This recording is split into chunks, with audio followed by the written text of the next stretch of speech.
Lima ka asud-asud nga operasyon kontra droga ginkasa sa syudad sang Bacolod. Nagalain-laing nga presyo kada gramo sang shabu, talalupang doon sa ginpagawa nga report sang kapulisan. Si Adrian Prietos nakatutok.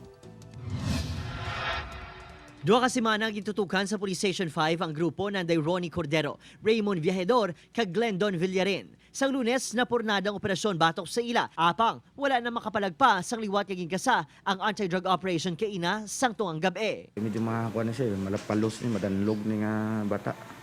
Nagpaiway ang grupo nga magatubang sa kamera. Apang ginkakibot sa maini nga ang 7 ka gramo sa suspected shabu ang ginapahayag nakuha sa ila nagabalor sang 87,000 pesos. Sa operasyon sa Police Station 7 kagabi, na-recover ang 6 ka gramo nga droga. Apang deklarasyon, 40,800 pesos ang street level value sang items. Kung sumahon, masobra 40,000 pesos ang balor sang 1 ka gramo, malayo sa deklarasyon sa nanging operasyon sang 2 ka istasyon. Patag sang BCPO, ang presyohan ay depende sa kalidad sang droga, nagabaligya kag ginabaligyan sa items. Ina yang presyo sang shabu, wala kita daya kontrol.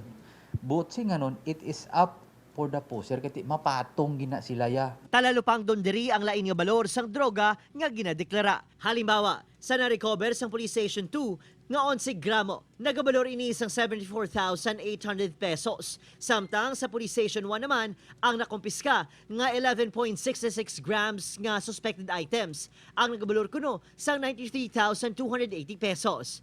Ang 0.66 grams nga diferensya, ginipresyohan sang 18,480 pesos. Sa 5 ka separadong operasyon, nakarecover sa kabugusan nga 38.66 grams, kag may street value mang ini nga 331,880 pesos. Kung pila man ina, lagso na iya sang isa ka adik.